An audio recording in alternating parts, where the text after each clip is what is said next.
NFL fans, welcome back to another episode of the Fans First Football Show. I am one of the regular hosts here, Jeff Hartman. You know me by now. You know this other guy, but not from this show because Rob Stats Guerrera he went to the Sunday night game in San Francisco, so he got to actually witness his very first NFL game. I'm excited to talk to him about that next week. But filling in, my buddy Wesley Coleman. What's up, Wesley? How are you? I'm really good. Thanks for having me. I appreciate y'all letting me fill in. I can't wait to hear about Rob's time in San Francisco. Yeah, you got to see a pretty good game, actually, for a 49ers fan. Yeah, for one team. But we're going to go through this slate of games like on Sunday, like we always do, and that is one by one. If you want to hear about Thursday night, sorry, don't have that for you. Monday night, not that either. Just Sunday games, and they started off early with another international series game. This was the Jacksonville Jaguars, the Buffalo Bills.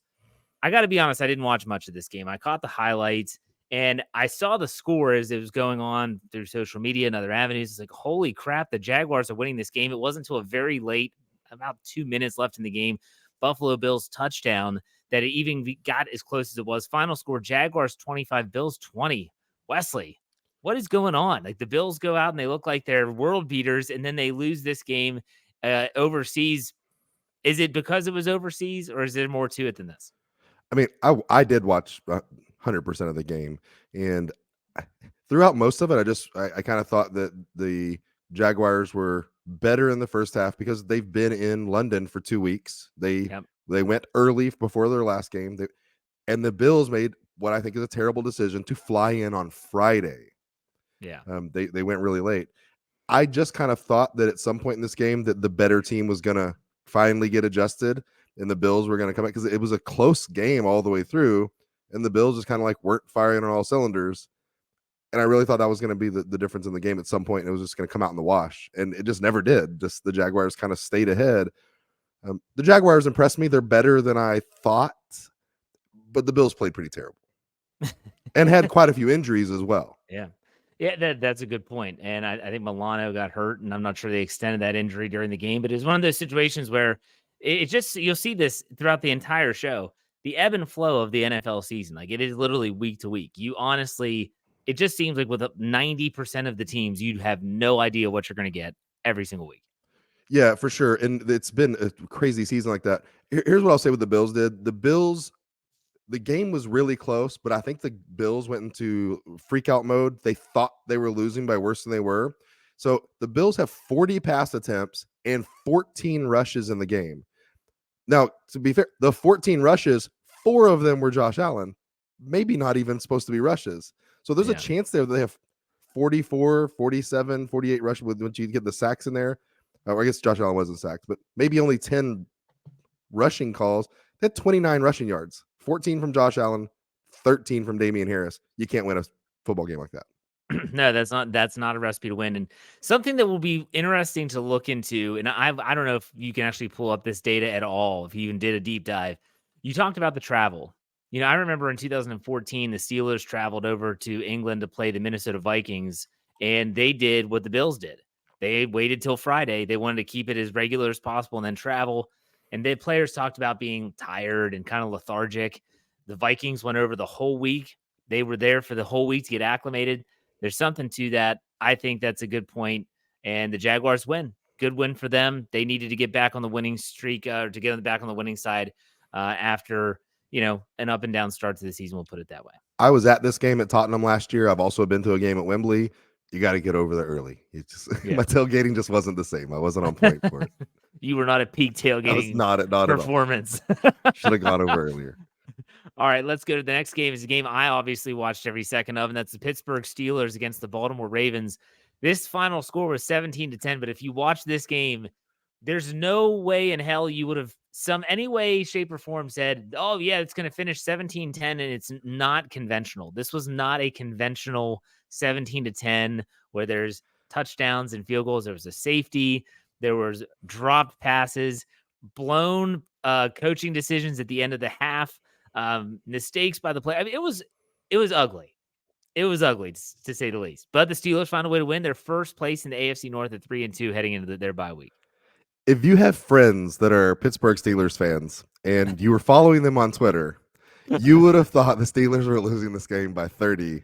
And then I did not get to watch much of this game at all. And then I saw the final score, and I actually texted you. I'm like, wait, hold on, y'all won? Like, Yeah. what happened? It's a great question. They could have been down 21-0 at halftime.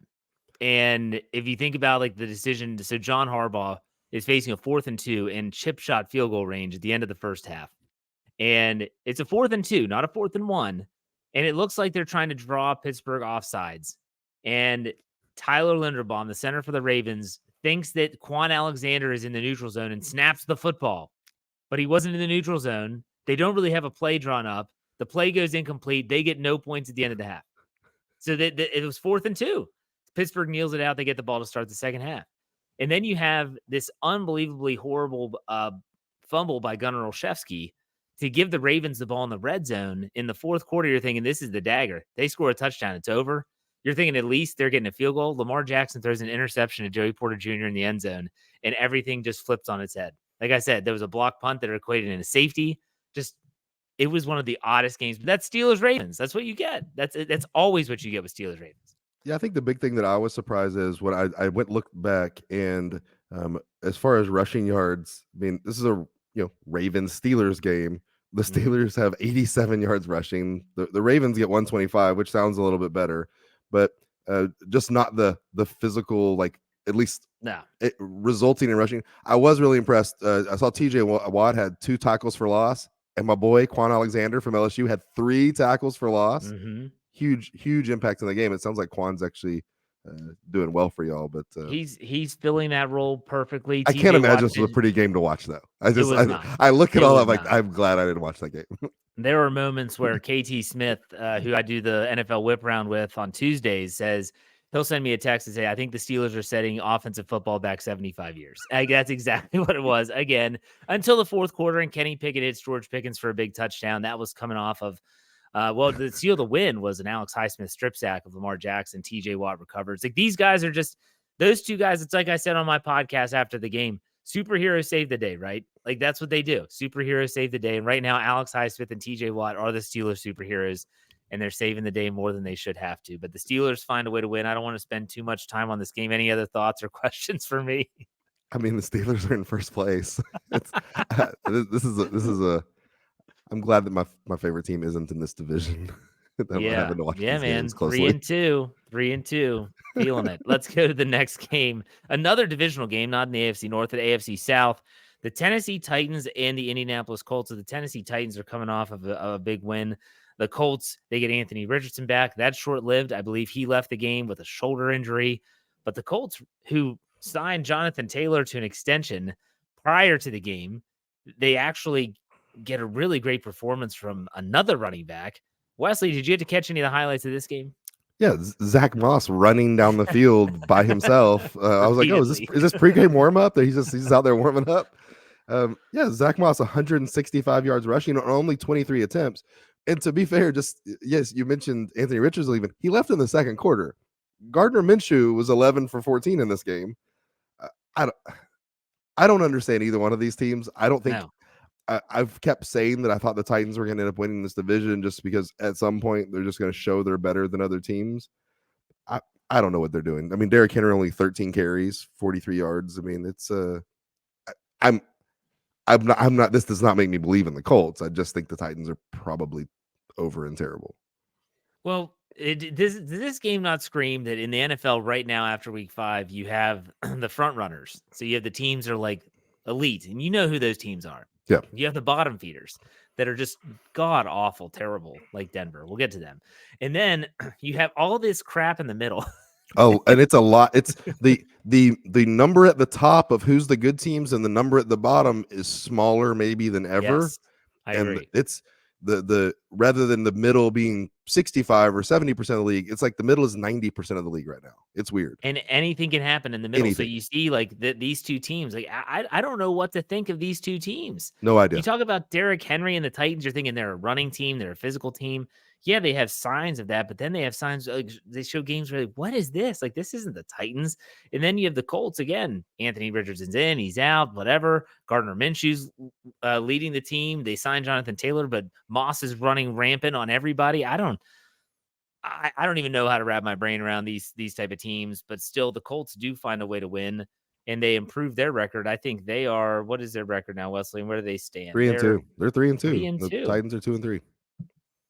And I think they're right there with the Jaguars, aren't they, in that division for the division Yeah, lead? they're both 3-2. The actually, Mike, the Colts might actually would be first because they're 2-1 in the division versus 1-1. I'm not Unless sure they, what the tiebreaker is. yeah, Way too early for that. it's the head-to-head. I think is first before everything else. So, all right, so the Colts, yeah, that was a weird game. But then let's go to your game. I can't call the shocker of all shockers is not that the Saints win 34-0 over the New England Patriots. Is that the New England Patriots don't even score a point. Like in the National Football League in 2023, to see a goose egg on the scoreboard in any game is unbelievably rare. Unbelievable. Unbelievably rare. You don't even get in field goal range now where kickers can make 55-yarders relatively easy in some cases. This was a big win for the Saints, but I think this just screams about the New England Patriots and what in the hell is going on with Bill Belichick and that team. But let's talk about your Saints first. I know that's something you're excited to talk about. What was the big difference, man? They're coming off of 2 straight losses, right? And then they finally get back on the winning side of things. Yeah, I mean, the offense made a few adjustments as far as pre-snap motion and then getting into play action, which we just haven't done. And it's the weirdest thing that you can go back 10 years ago, and the Saints were revolutionary with motion and play action. We were number one in the NFL by miles, like just using them way more than everybody else and almost everybody combined. Where we've stayed at that exact same amount, everybody else has changed, and now we are maybe last in the league most of the time as far as motion and play action.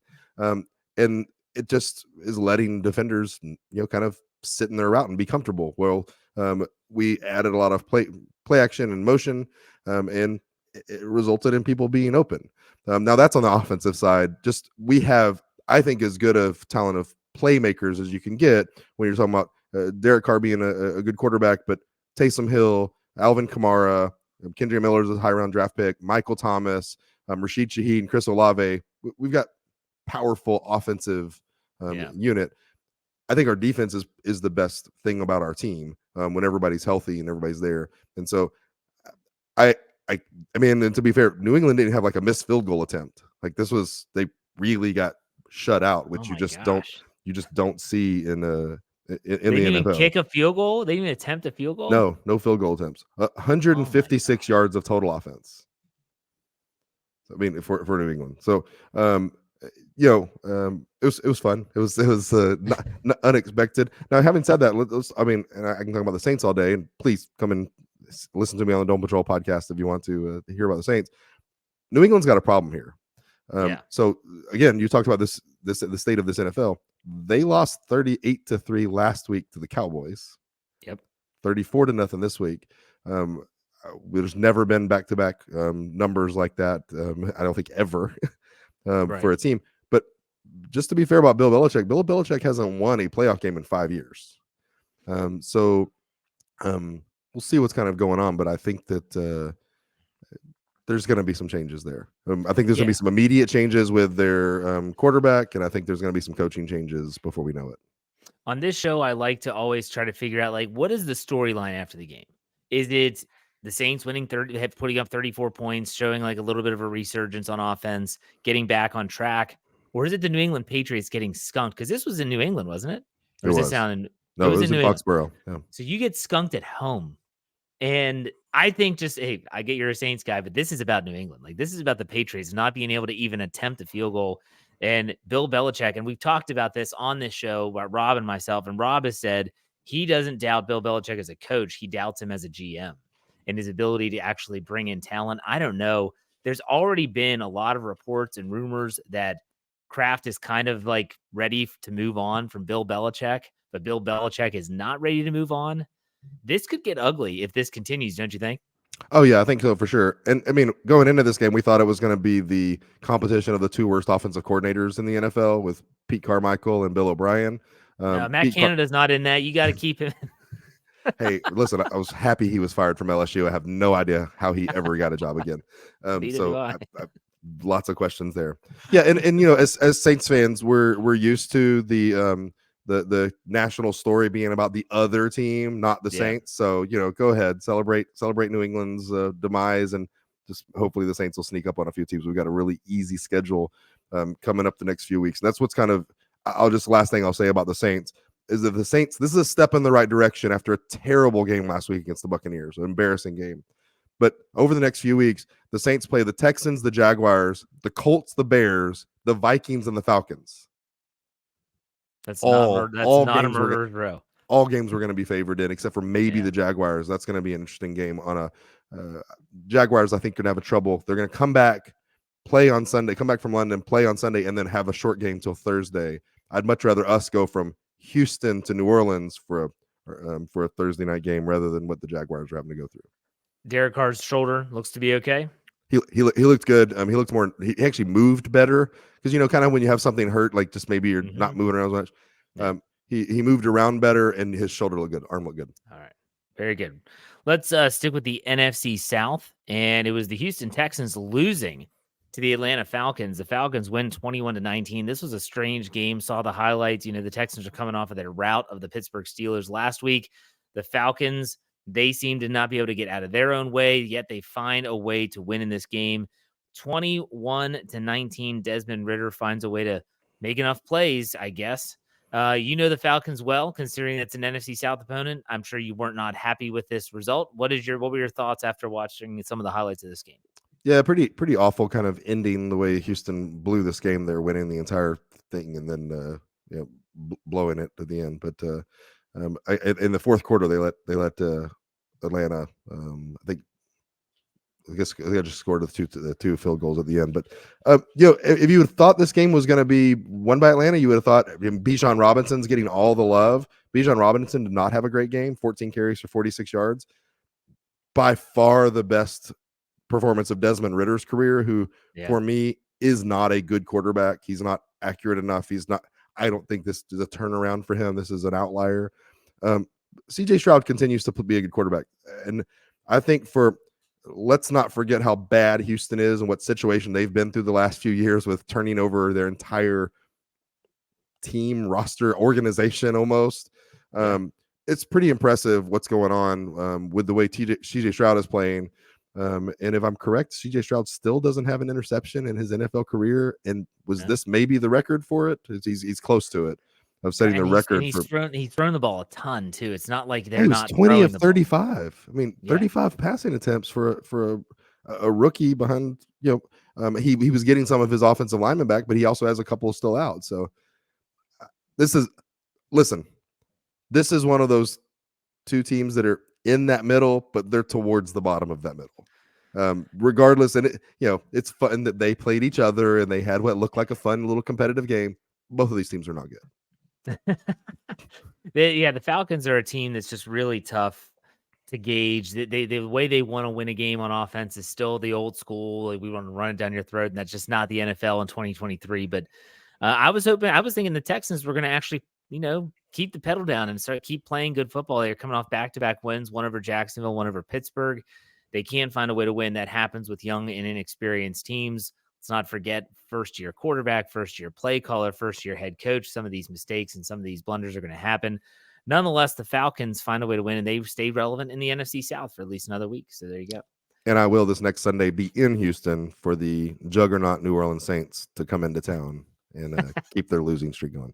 They win one game, and now they're a juggernaut. Juggernaut. All right, that's good. 34-0. Let's go to another game which did involve another NFC South team. They were losing, and that's the Detroit Lions find a way to beat the lowly Carolina Panthers 42-24. Talked about the teams at the bottom. We talked about the elite. We talked about the teams at the bottom. The Carolina Panthers would definitely be one of those teams at the bottom, as they are 0-5 now, with the Detroit Lions slowly, quietly remaining that one of those teams that could be considered in that top elite group at 4-1. What are your thoughts on the Panthers? They're bad. I'm not even want to talk about them too much, but the Lions, this is what I'm trying to figure out. Are the Lions a legitimate contender in the NFC, or is this all smoke and mirrors? So, listen, they're 4-1 now, so you've got to start giving them some credit. And also, I'm going to say that they're going to win their division because the Vikings have just completely fell off the table. but I don't know if they're a contender in the NFC. I, it's really hard for me to support a team that's believing in Jared Goff. And listen, he played a great game yesterday, and Mhm. he's playing fine.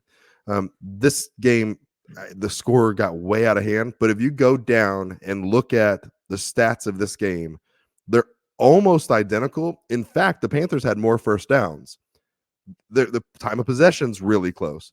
The Panthers had 3 turnovers. The Lions had 0. End up being the difference. But like this game is super, super close. It's 342 total yards to 377 total yards. I mean, it's a very comparable game. Mhm. But you got a young Panthers team that just this is what they've been doing is they've had lots of turnovers. I mean, Bryce Young's having some problems getting comfortable in the league for sure. You're Yeah. asking him to throw the ball 41 times. You're just not going to have success like that. Well, and they might be seeing CJ Stroud and saying, "Oh, well, our guy can do that too." Well, maybe not. Like that's not a recipe for success for everyone. And I can't say it's been a recipe for success for Houston either. Just because they won 2 straight games doesn't mean that all of a sudden that's the best thing to do for your rookie quarterback. But Detroit, I agree with you. I think Detroit at 4-1, like they're a team that's going to be a tough out. I don't think they're a team that is just going to fall on their face. I think Dan Campbell's going to have them prepared. I think Dan Campbell's a good coach. I think he's surrounded himself by really good people, smart people. And like you said, though, I don't buy into Jared Goff. I just don't think that he's that guy. I don't think he's that type of quarterback that's going to be able to say, you know what? I got you. I'm going to carry you guys. We're having a bad game. We're going to make the plays. It's definitely interesting, but the Detroit Lions find a way to win 42-24 and they move on. Now here's a team. Let's go to the next game. One team is definitely in that elite category, in my opinion. That's the Miami Dolphins. The other team was a playoff team last year, who I think that this year is in that really bottom tier, bottom feeders. Like, I think they're one of the worst teams in the league. And I just don't understand how you go from call it a fluke, whatever you say, you find a way to make the playoffs. The next year, you completely fall apart, at least in the early portions of the season. You have the Miami Dolphins beating the New York Giants 31-16. Miami is 4-1. They rebound after the loss to Buffalo last week. And the New York Giants are 1-4. If it weren't for an unbelievable comeback against the Arizona Cardinals, they would not have won a game yet. They would be 0-5. They're 1-4. Before we break down the numbers here, we talked about this earlier. What's the storyline here? Is it the Dolphins rebounding or is it the Giants just absolutely sucking? I mean, I think the storyline is that the Giants have a team built around maybe the best running back in football being on their team, and Saquon Barkley is injured and not playing. Yeah. And I'm sorry, but Eric Gray and Matt Breida aren't replacing Saquon Barkley.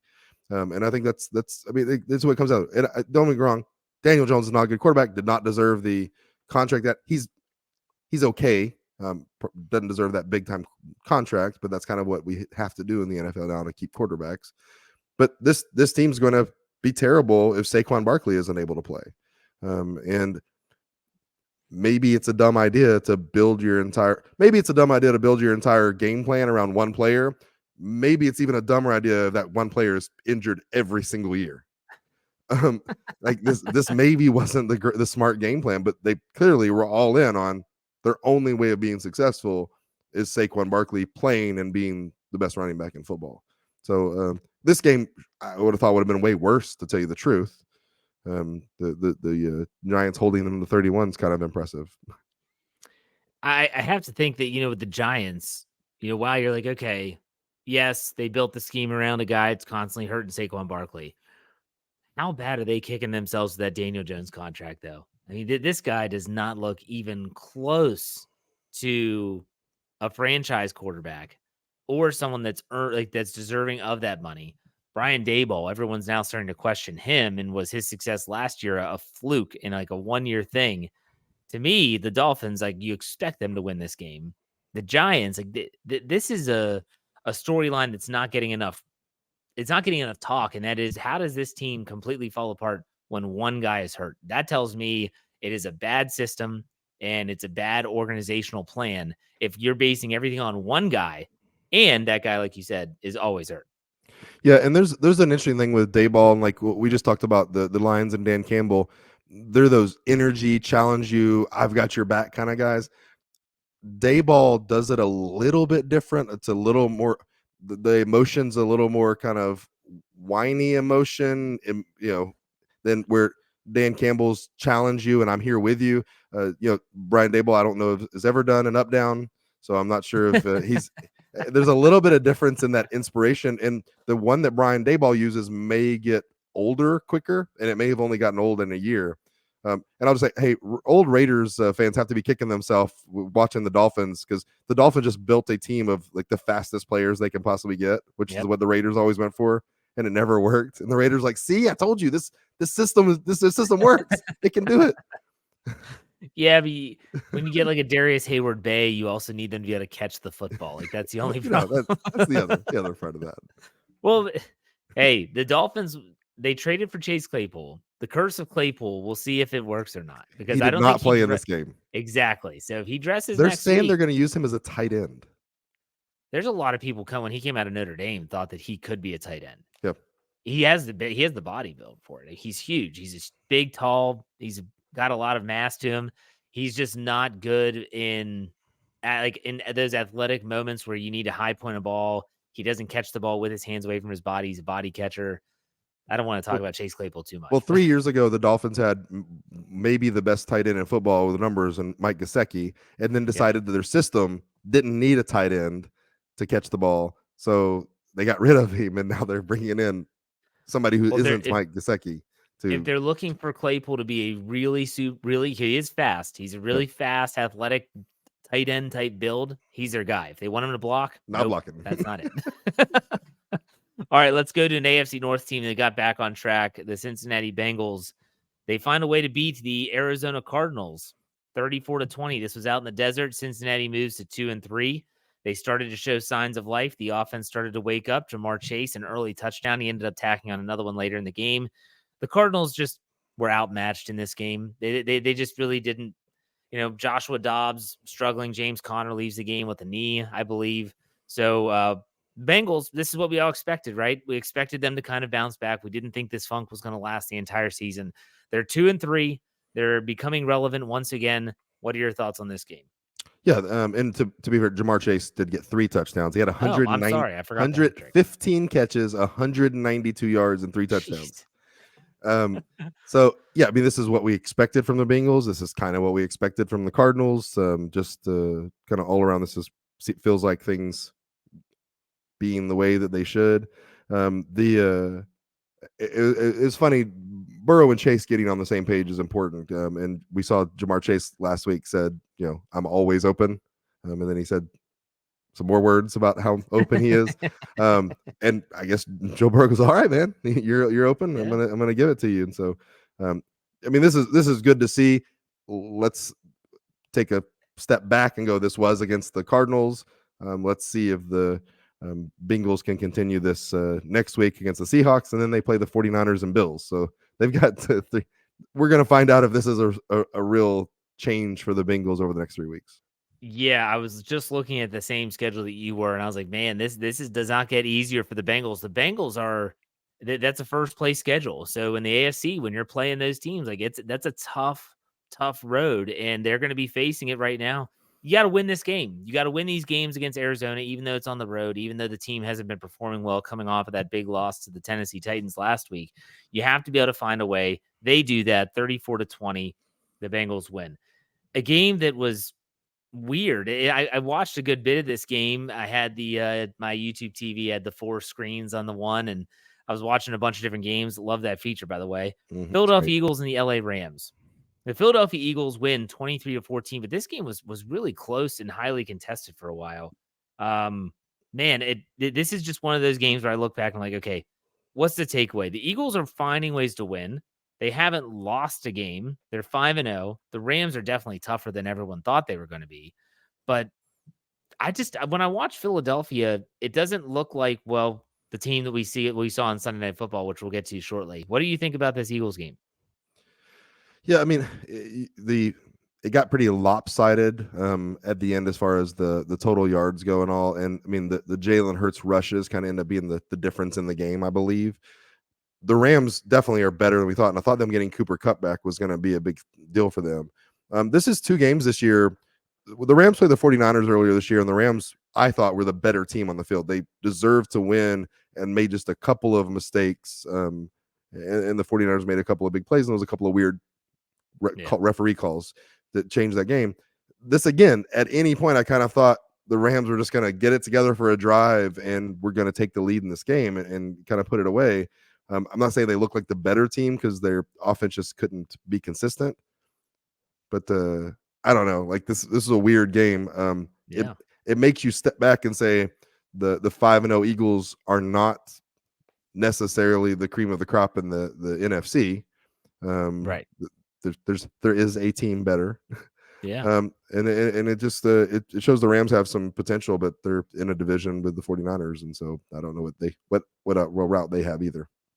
Well, and let's not forget last week Philadelphia got taken to overtime by Washington. They give up that score late in the game, and some people said that Riverboat Ron should have gone for it in that to win, and while he had them on their heels, and then they go out. And it's a tough road game. They're going all cross country, but still, everyone's kind of saying, like, if you follow the Eagles fan base, they're like, well, they got new coordinators. It's going to take some time. Yeah, okay, I get it. But at what point is it time? Like, at what point is it time to start looking like an actual Super Bowl contending team? I just haven't seen it yet from them this year. But if you're going to win and you're able to win ugly and you fix those things as you go, I think that's a good recipe. The Rams, they're going to be a tough team to follow in terms of what's coming up. I look at the Eagles schedule. It's going to be interesting. Jets next week, Dolphins week after, Commanders, and then Cowboys, and then the Chiefs, and then the Bills, and then the 49ers. Oh my gosh. Yeah. Yep. The first place Oh schedule. my God, The first place schedule this year is tough. Oh my gosh. They're going to get tested really quick, man. Well, I don't know. I'll just harken back to week one. The Eagles beat the Patriots, who got shut out yesterday by the New Orleans Saints. They beat them by 5, and the Patriots had the ball with a minute and a half left at the Eagles 20 to potentially take a lead. And of course, the Patriots didn't get that. But the Eagles have had some close games, like you said. They went to overtime with Washington, and there's a few things going on. So again, 5-0 is better than a different record, but not sure if they're gonna stay that way. This is 2 years in a row the Eagles have been 5-0, by the way, which is pretty impressive. That is pretty impressive. And with all the players they've lost, they did lose a lot of players. They added some talent. Man, some of their younger, well, they basically have the Georgia defense, so it's pretty good. All right, let's leave that game and let's go to another. This game was just dreadful. Like you want to watch a game that's just painful to watch. It's the Jets and Broncos battling it out. 31-21, the Jets win. The Denver Broncos and Sean Payton just continue to struggle. The latest loss moves their record to 1-4. I have this inkling that we're going to see Russell Wilson get benched shortly, and the New York Jets find a way. They're 2-3. They kind of remain relevant. I think that that's big for them if they're trying to obtain a quarterback or if they're trying to sign someone, whether it's a Cam Newton type person. I don't know.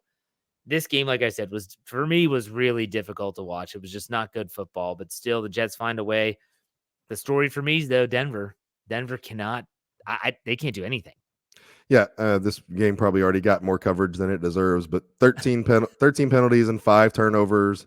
I think everybody, the only people that watched this game were watching, waiting to see if there was going to be a handshake at the end, and that disappointed. I'll just say this: Russell Wilson, who did get all the publicity last year for falling off a cliff and playing terrible, did not play terrible in this game. He was 20 of 31. He also had 7 carries for 49 yards. Russell Wilson was an okay player in this game. This is 2 really bad teams, maybe the 2 worst teams in football. The Jets without, they've got some passion on their defensive side, but without Aaron Rodgers, they've got trouble. Yeah, but you still find a way to put up 31. And like I said, the story to me is, Sean Payton's supposed to come in and kind of be that magic elixir for the Broncos and to get them back on track. And he's bad mouthing the previous regime and all this stuff. You know what? It goes to show you that even a great coach, because I think Sean Payton is a great coach, you can't, what is it? You can't make you can't put lipstick on a pig essentially and then say it's pretty. So for me, I think he's fine with this going on because this allows him to trade every single player, cut every single player, do whatever he wants in the draft, and say like, okay, well, I tried to do it with y'all's players. Now let me get, but this gives him an extra couple of years. Not that he was going to get fired anyway, but this Sean Payton's a control freak. He wants to make all the decisions and build everything from the ground up. I think he's just fine with this. You would know, like you said, we spent too much time on this game anyway, so let's move on. The Chiefs find a way to keep winning, 27-20 over the Minnesota Vikings. This game was actually a back. Hey, I thought there was more defense in this game than I thought. Justin Jefferson left this game with a hamstring injury. Not sure the severity, but Minnesota's already in trouble at 1-4. You know, you talk about the NFC North. The Detroit Lions lead that division at 4-1. They're kind of running away with it. If Minnesota is going to make a comeback, which I believe you predicted last week on the big picture, they got to start getting it right. I don't know if that's going to happen anytime soon. Meanwhile, Travis Kelce left this game with an ankle injury, but I think he was able to return. The Chiefs moved to 4-1, and they look to be as good as ever. But the Vikings, you know, you look at their schedule coming up. They have a date with the 49ers in 2 weeks, but they have the Bears next week, then the Packers, Falcons, your Saints, Broncos. It does get easier for the Vikings. I want to look at the Chiefs here and see what they have coming up.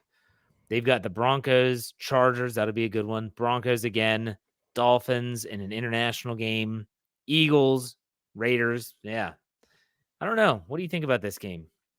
I mean, I think the Vikings are still bad. And if Jordan Jefferson looks like he's going to miss some time with a possible hamstring injury, the Vikings maybe tie this game up if Jordan Jefferson is playing in the fourth quarter. But the Chiefs, I mean, the Vikings are a bad team, and the Chiefs barely beating them and keeping this close. Isn't a great look for the Chiefs and their chances of going back to the Super Bowl this year. They had 10 receivers who caught the ball, which is impressive to move it around that much, but all of them not named Travis Kelce are interesting people to be in the NFL, much less, keeping your receiving core going. So if he, like you said, he came back in the game and actually played defense on the last play of the game when it was going to be a Hail Mary. It'll be interesting. It's an ankle injury. So sometimes you finish the game and then over the next couple of days, you have ankle problems. If they don't have Travis Kelce, this Chiefs team's going to struggle. They've got a ton of problems. Even in the short stint where he was off, so he had to go to get x-rays and stuff like that. Even when he wasn't in there, man, it just looked really bad. It looked really, maybe bad's not the right word. It looked very mundane. Very average. You have a great quarterback, but you have no one to throw to. So the Chiefs win, but I think everyone was looking at this Sunday night game. The Sunday night game, Cowboys, 49ers, talked about this at the very beginning of the show. Rob Statzker was in attendance, his very first NFL game ever. I couldn't believe it. And his very first 49ers game, obviously. This game, while the final score is 42-10, the 49ers get the opening kickoff, go down, score a touchdown, and then it goes to this defensive grudge match, back and forth, back and forth. And then it's almost as if Kyle Shannon's like, you know what, screw it. Let's open up the playbook. George Kittle, I think he ends up with 3 touchdowns on the game, and they end up just routing the Dallas Cowboys. And the Cowboys, they couldn't do anything on offense. They couldn't move the ball on offense. And Dak Prescott just stymied. What were your thoughts on this big-time NFC game? Yeah, the Cowboys have 49 plays for 197 total yards.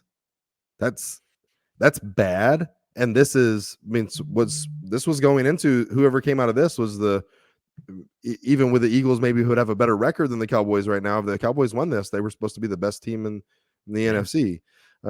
Dak those 3 interceptions. Finally, he's been getting this bad rap from Cowboys fans about throwing interceptions, and he finally it's like they manifested it into reality because it actually happened this week. This game could have been 100-0, not 42-10. This was the 49ers were by far the best team on the field. And I think that this also, I went out of this game going, the 49ers are by themselves. I don't even know if the Dolphins are up there. Like the 49ers are by themselves right now after week 5 as the best team in the NFL.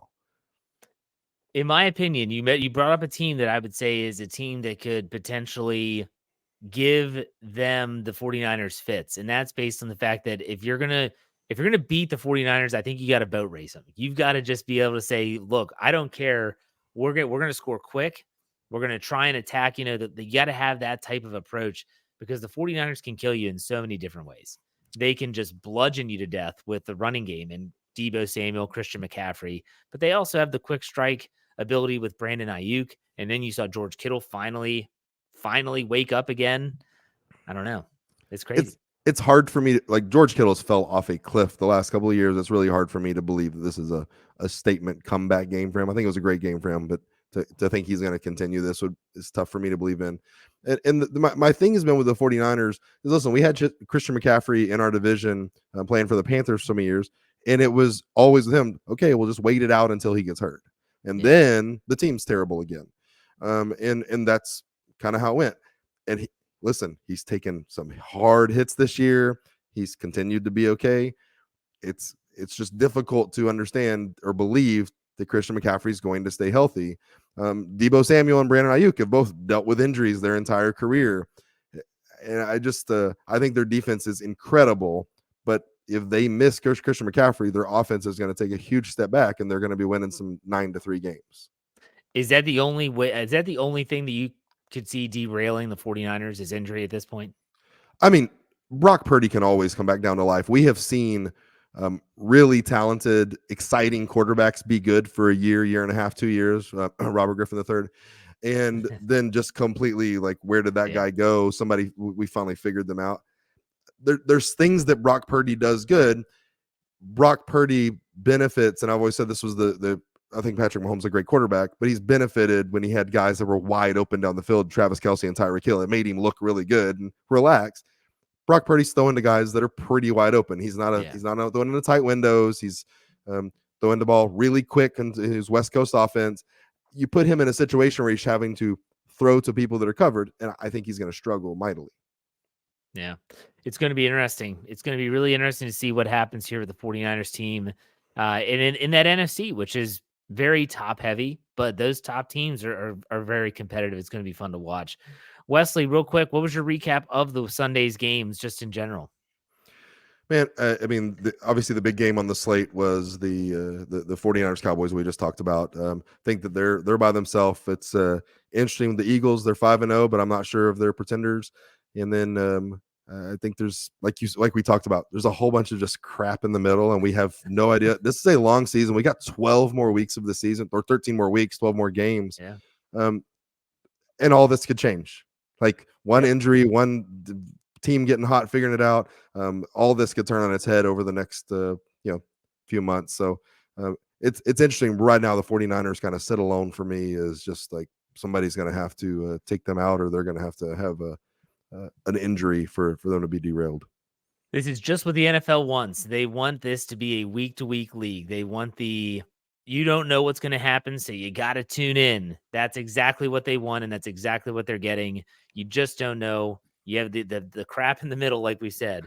It's definitely going to be interesting. But Wesley, thank you so much for filling in. I do appreciate it. Why don't you tell everyone where they can find you on social media, as well as your work with the Don't Patrol podcast? Yeah, thanks for having me, man. I really appreciate it. This was fun. I'm on the Don't Patrol podcast covering the Saints. You can find us on Twitter at Don't Patrol PCast, or you can find me on Twitter at WhoDatWesley13. Yep, and you can find my work at Steel Curtain Network covering the Pittsburgh Steelers. You can find me on Twitter at jhartman, HARTMAN_PIT. I will be back tomorrow for an NFL whip around with Coach KT Smith, talking about all the storylines from the week that was.